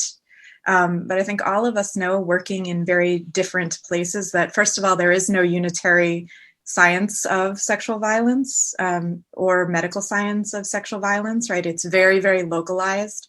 I talk about the US, but I try to be very specific about even the state I'm working in, because from a statutory perspective, things change once I cross state lines. They're not even you know, standard across the federal space of the United States. Jurisdiction becomes, I think, very provincial in the US. And you know, as much as I desire a better science of and humanistic understanding of sexual violence in the courts, there is no mechanism by which the courts can be reformed in that sense, because they work through this process of case law. And case law, right, goes very incrementally and very slowly. And we see this all the time. I mean, in the work that I've looked at around standards for the admitting of forensic evidence, you know, in the US quite famously upgraded its standards around 2011. We all, you know, understood that something new was coming, and a higher degree of vetting evidence in the courts. Like, we shifted to the so-called Daubert standard. And in the courts where I have been doing field research for years, I've seen 2 Daubert hearings at which point the judge just said, you know, no, we're not going to do that. We're not going to change that. And the standing case law, you know, sort of persists. So I think that's part of what really drives me, is this notion that the courts will always mediate what medical knowledge and science are. And they will always do this in the US in a particular fashion with regards to race.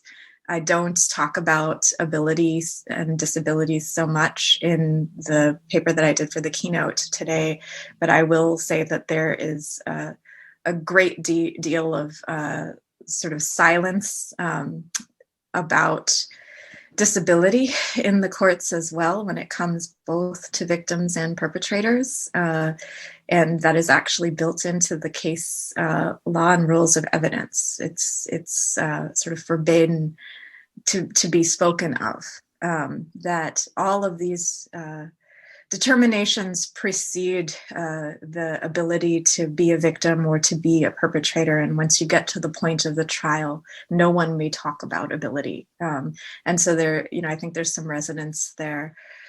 with Fraley and O'Shea and that kind of silencing and disappearance of disability. And it is an especially heteronormative space where queer bodies and queer persons are also made to be invisible during the course of the trial. The last thing I'll say is that for me, because I have a sense that forensic science is not impacting the disposition of cases, my research collaborator, Heather Halafka, and I are very, very invested in understanding what it is that the courts are doing through their processes. And for us, sexual assault trials are absolutely about the kind of continued reproduction of our racial regimes through regulation of gender and sexuality. And so that is, the role we think that the experts are playing, that the courts are playing as they continue to adjudicate sexual violence. Yeah. Thanks, Amina. Firstly, just a huge thanks to everyone for their huge generosity. I mean, the papers were absolutely fascinating, and the very sensitive and very generous reviews from the three discussants. I really appreciate the work that's gone in from everyone, so thanks.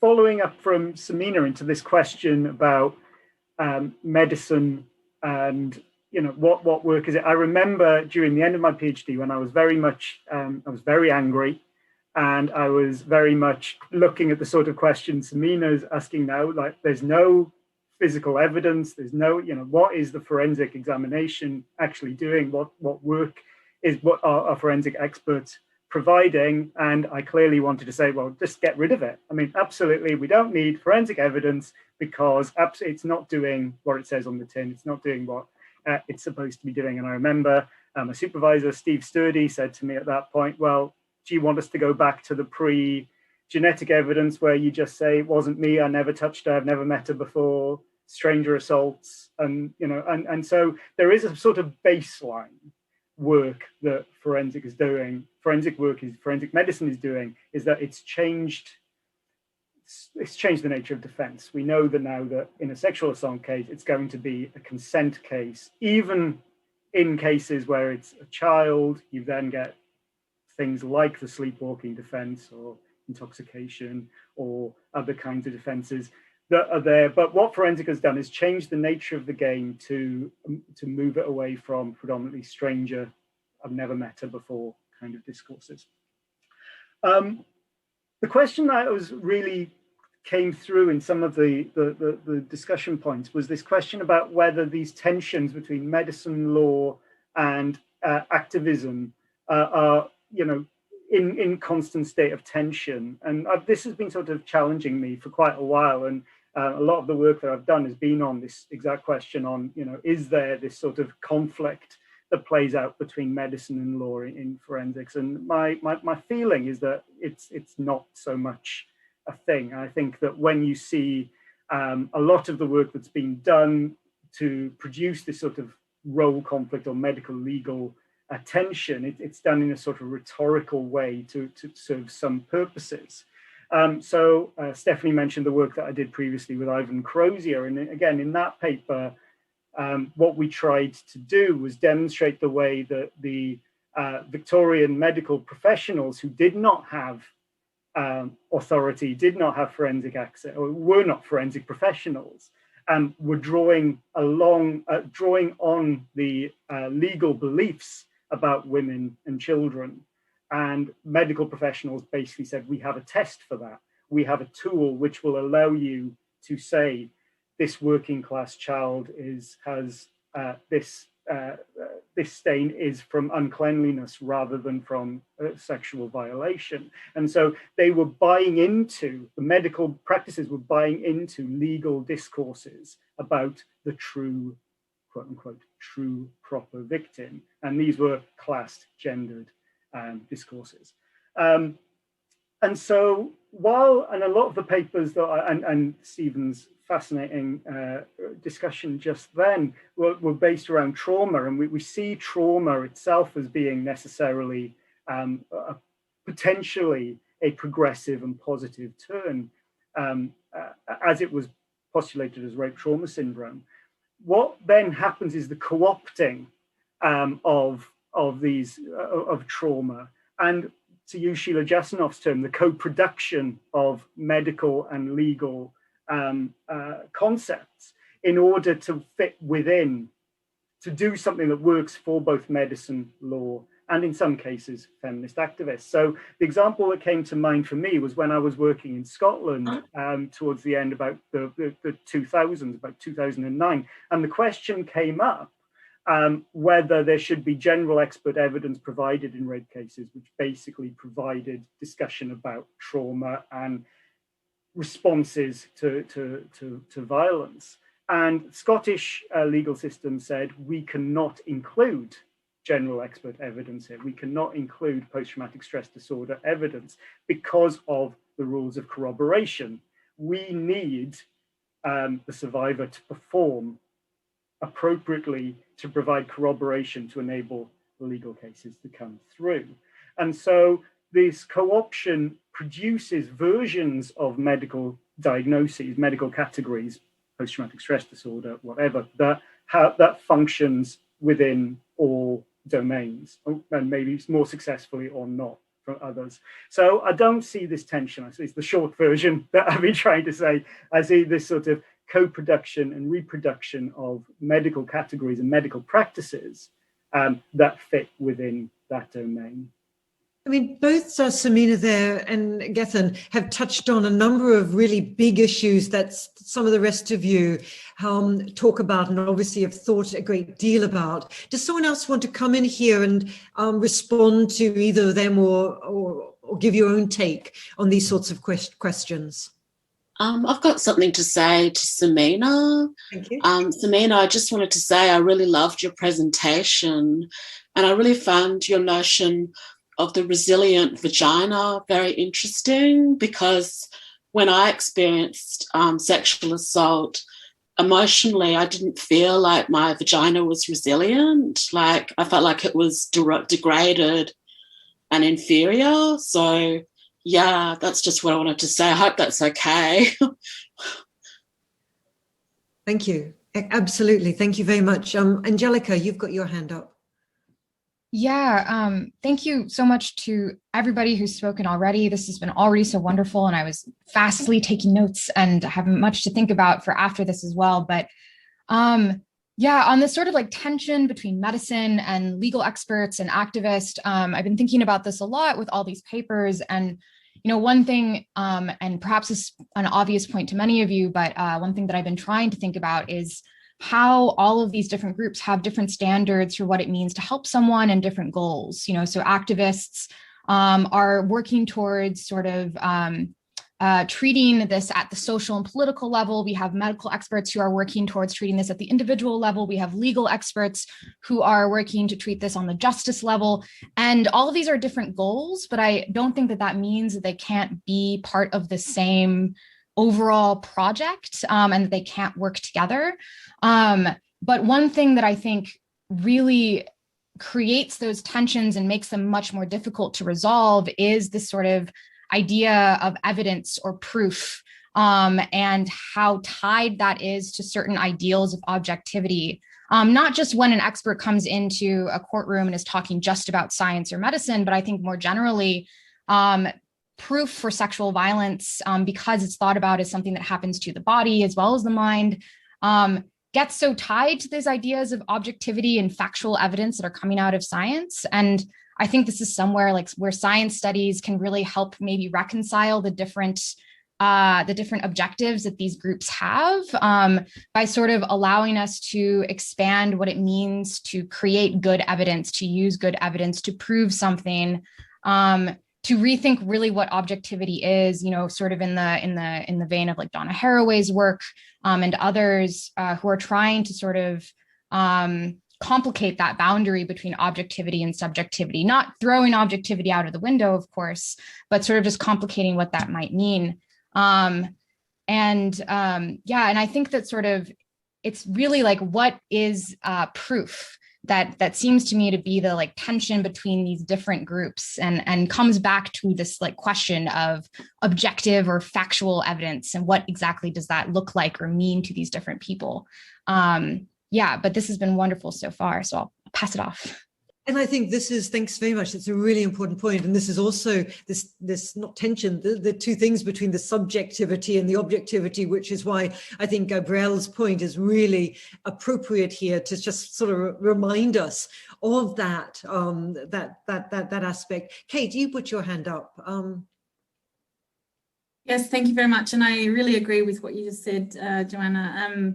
And thank you. This has been so wonderful. And I have a lot to say about the concept of objectivity, bouncing off what Angelica was just saying.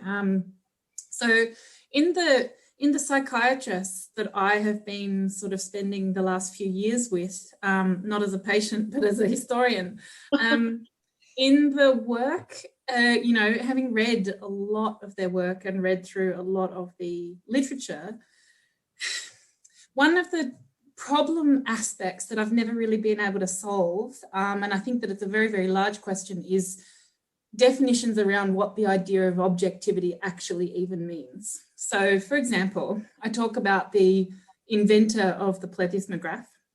And by the way, Samina, thank you for mentioning that, but so Neil McConaughey and Kurt Freund had a problem with the way that the plethysmograph was defined in the United States, because actually what's usually defined as a plethysmograph in the United States is actually a penile strain gauge, which measures the circumference of the penis, whereas a plethysmograph technically is supposed to measure volume change, which is a very, very different thing. And the reason why they promoted the plethysmograph over the strain gauge is because penises are all different.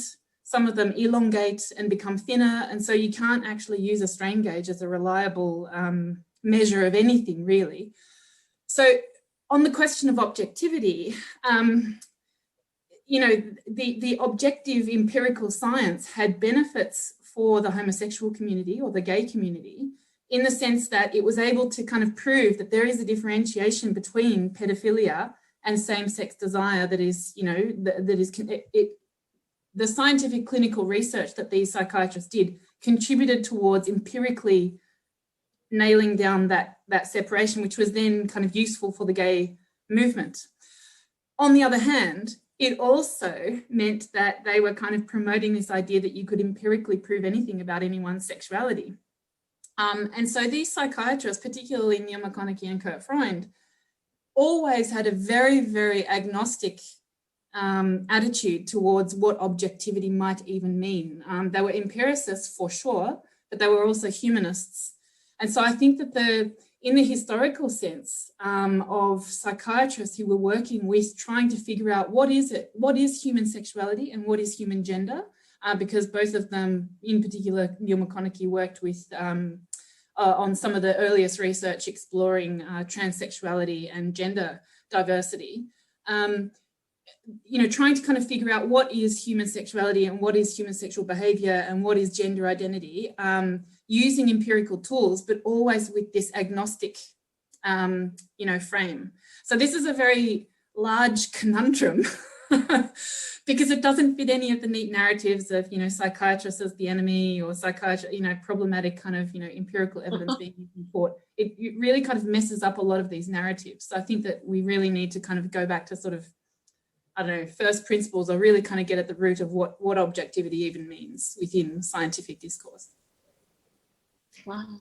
I want to bring in Ruth and Jacqueline here because, you talk, Stephen mentioned about the absence of boys and men in this as victims in a lot of these debates. And both of you really talk really convincingly about problems with the binaries that actually frame so much of what people who work on sexual violence do, and the frames in which they put them. In your case, Ruth, binary between victim, perpetrator, adult, child, and Jacqueline, your emphasis on the real complex, messy lives that these boys and men who are being trafficked live. So I wondered if I could bring one or both of you in there. Yeah, I'm happy to step in. Thanks, everybody. My head is kind of spinning now. I feel very incoherent in my thoughts after all of the different ideas from watching the videos over the last week or so, and just listening to the great talks by Joanna and Steph and Stephen there.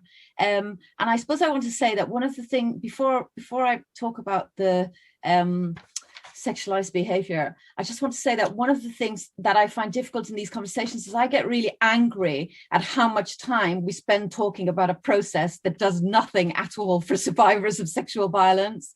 And even when I start to think about ICSA, you know, the inquiry that's going on now into non-recent abuse, the millions of pounds that are going into that inquiry that is not going into child and adolescent mental health in the UK, it just makes me like incoherent with anger. So excuse my failure to be very coherent, but I suppose what I was trying to speak about in my talk, and it is very impressionistic, I guess, was just this sense that it has been probably 40 years where there is knowledge there around the age of perpetrators. We may say that race is not discussed enough. We may say that family cultures and class is not discussed enough.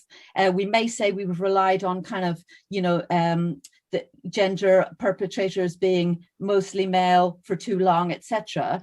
But the knowledge that children, well, first teenagers and then very young children were engaged in what is now called harmful sexual behaviors has been there for, you know, 30, 40 years. And, you know, if I ask Stephen now, did he come across that in his practice in the 80s? He will say yes. And many of the psychologists, psychiatrists and nurses that I've spoken to do background interviews have said the same. But it's not there in the discourse at all until very recently. And I mean practitioners' discourse now. And neither is it really there in the kind of, you know, outside of criminology. So why is that? We talk about stranger danger being what goes in the news, and stranger rape and people being assaulted, you know, as they go for a walk in the woods. But equally, we rarely talk about family rape, and we even more rarely talk about rape by teenagers or young children. So I'm just asking the question of why is that?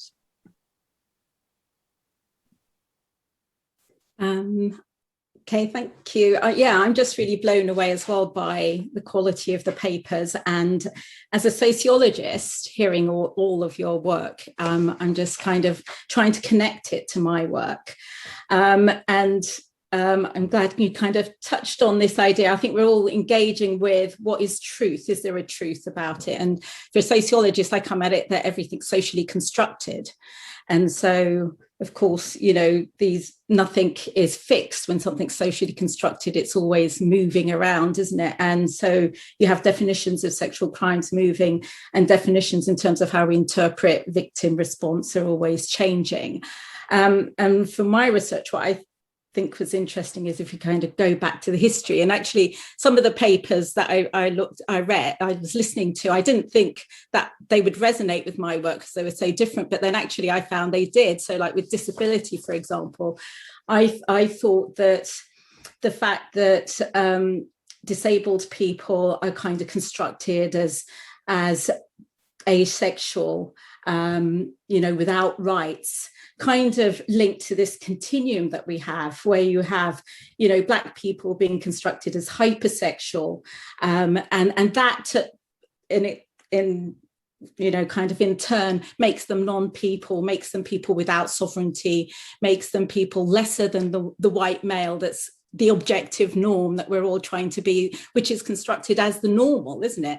And I was just wondering, what is this normal we're all trying to think is, what is the truth we're all trying to get to, well, this normal? So for my research, those kinds of questions sort of, I thought were quite interesting, and sort of made me think about some of these binaries that we have and about what's normal, and then kind of then how we understand some of the experiences of the men and boys that I've interviewed who don't even have a narrative for explaining their experience because they're not labeled as victims, they're not labeled as people that are traumatized. They have that fragmented, really circular, confusing narrative. So you might have a 2-hour interview and they're kind of back and forth and you're trying to, they can't even name it until, near the end. So it's really difficult getting those kinds of that sort of data and those narrative throughs. And I found Stephen's overview really interesting in that way, because a lot of them talk about the ghosts, the ghosts that are there and they sort of come back and return and repeat the same things as well. So sorry, I'm a bit all over the place, but I did find all of those things around questions of normalizations and what's the truth and the kind of how we engage with the binaries really interesting for me in terms of how you did it. And also I think a lot of you were looking at these medicalizing issues and courtrooms and how do you think about abuse and trauma and sexual violence in that sense, where I kind of come of it really as a social problem. For me as a sociologist, it's a social problem, and it's about then how do we think about the historical processes that are embedded in that.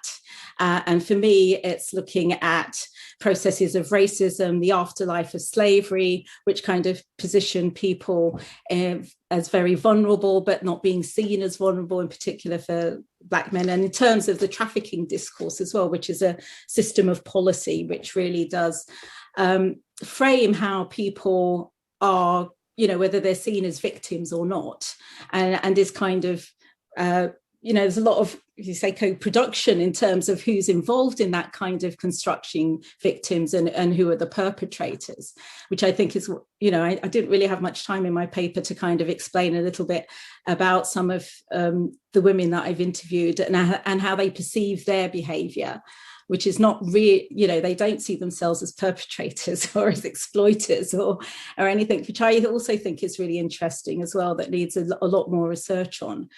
So, I'd like to have a drink with some of you over some of these issues, really. I found there was like a lot there going on, but yeah, those are the sort of things that I thought were interesting in terms of the binary, and then like having to look much more as well as Joanna said, at the historical connections between the past and the present and how they're repeated and then kind of reframed. So you get the same result, but it's using a slightly different narrative, but the result is still exclusion and racism and sort of sexual violence continuing in a very gendered way. That's really, really helpful. We've only got 5 minutes left. And I'm going to throw a question for any one of you who'd like to briefly respond about what do you think is the next step, either in terms of the field or in terms of your activism against sexual violence. But before I do that, Gabrielle, can you just remind us and the people who are listening about the title of your wonderful book of poetry, which I learned a huge amount from, and I've already forgotten the title, so that some of us get copies. It's called Donna Juanita and the Love of Boys.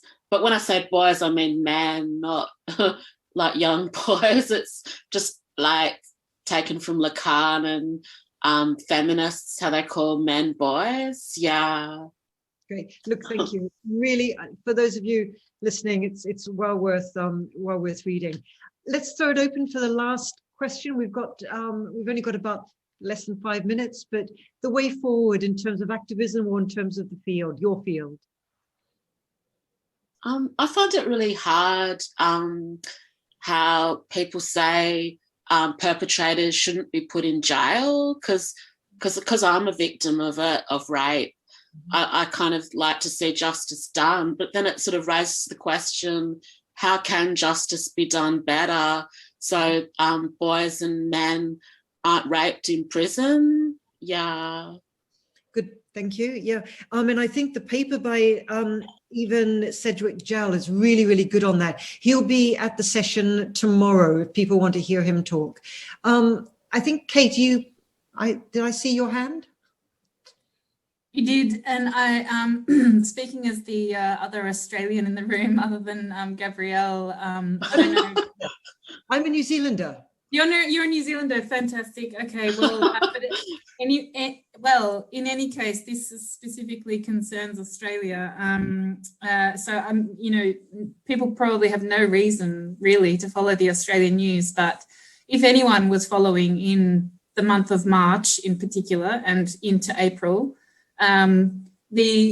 all of the issues around imperialism, you know, the histories of colonization and how they play out in contemporary rape politics, really, you could not have had a more textbook example of this happening than what was happening in Australia in March.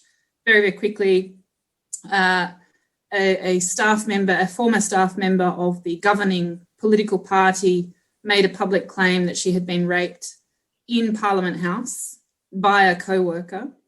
In the same month, about 5 or 6 days later, or maybe a week later, a historical rape claim was made against the Attorney General from the governing political party. At the same time, in the same couple of weeks, a report came out saying that the report 30 years ago into Aboriginal deaths in custody, none of the recommendations had been implemented. And so you have this kind of confluence of the extreme violence of the colony and the extreme violence of in terms of sexuality sort of playing together in this amazing dynamic. So if anyone's interested in looking at contemporary issues, there have been a number of responses that have come out to this situation which try and really draw some of the strands together. And it's been, you know, horrific, but also quite inspiring. So it's just a little contribution for the people who are looking for a contemporary example from the recent 2 months. Thanks, Kate. Anyone else want to come in here?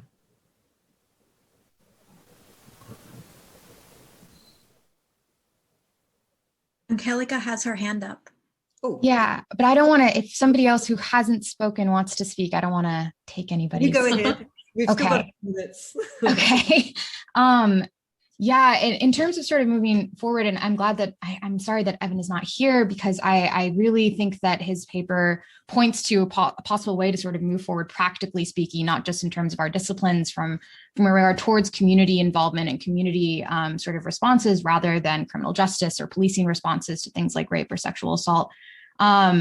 And this is really tied to, I think, what it means to be like a good victim, and sort of re-questioning what it means to be a heroic victim. I feel like I see so much in the media, those victims that come forward that, and Me Too was sort of a part of this as well, those victims that put their trauma on display in some way, or that communicated it to others, that confessed it, that went through the criminal justice system to get justice, are often sort of labeled as more heroic, or it seems to me as if that they are talked about as these more heroic individuals than those who choose to stay silent.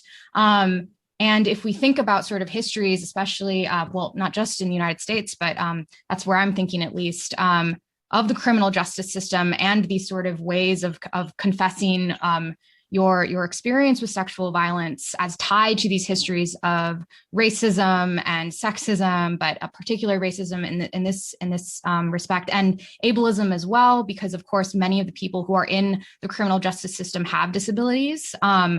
If you tie it to these histories, it makes sense why many who are racialized or disabled subjects are going to feel wary of going through the criminal justice system and being a victim or a survivor in that way through sort of the outward confession of their trauma or their experience. And so that's Evan's paper was really, I think, important for me in thinking about this, about sort of refashioning the heroic victim or fashioning it as different and through sort of community involvement rather than through or community action rather than simply through these other processes that have been used for so long. Yeah.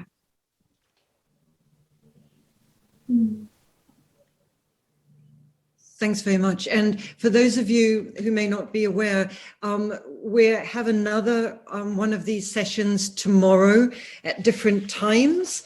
Tomorrow it's 9 a.m. in the UK, 10 a.m. South Africa, 11 a.m. Athens, 6 o'clock in the evening, Sydney, 8 o'clock in the evening, New Zealand, and very early in the morning in the States. But certainly he will be there to discuss, and there'll be a number of other people who weren't able to make it because of time zones, weren't able to make this one, who will be there tomorrow. So look on our website so you can get the timing in your zone. But I think here we need to say particularly thanks to the 2 Australians who did manage. What time is it? I'm a faker though, because I'm in Berlin. Oh, okay. Gabrielle. Look, I think we've run out of time. It's actually over time. Thank you very much. I've got a couple of announcements just to say that we have an event coming up on Wednesday, the 26th of May, which looks absolutely incredible. It's the final event of our writer in residence, who is Winnie Lee, the author of the best-selling novel called Dark Chapter. And she will be talking along with others, along with the great poet Claire Shaw, on creative responses to writing, researching, and surviving sexual trauma. So please come along to that. All the details are on the website. And this one final thing is just to say we have a really exciting major event, festival, coming up in November, end of November, 26th and 27th of November, which is the shameless, absolutely shameless festival of activism against sexual violence, which Shame is co-organizing with WOW, Women of the World, that global movement celebrating girls and women and trying to make a difference to all of our lives. So please look on our website, check out our event tomorrow. In your time zone, there will be some of the speakers will be the same, but actually there'll be a lot of different speakers, mainly from Australia and New Zealand. So we really, really look forward to that. And finally, thanks to Ria Sukdeosen, who is our public engagement and events coordinator, without whom nothing happens. And also Adelaine Musion, who has been looking after our chat and getting people in and out throughout this. So people behind the scenes who actually have done incredible amount of work. But finally, thank you so much to all of our speakers and to all of our guests. It's been a great occasion. I certainly learned a lot. And we look forward to continuing the conversation with us all. Thanks very much. Bye. Thank you. Thanks a lot.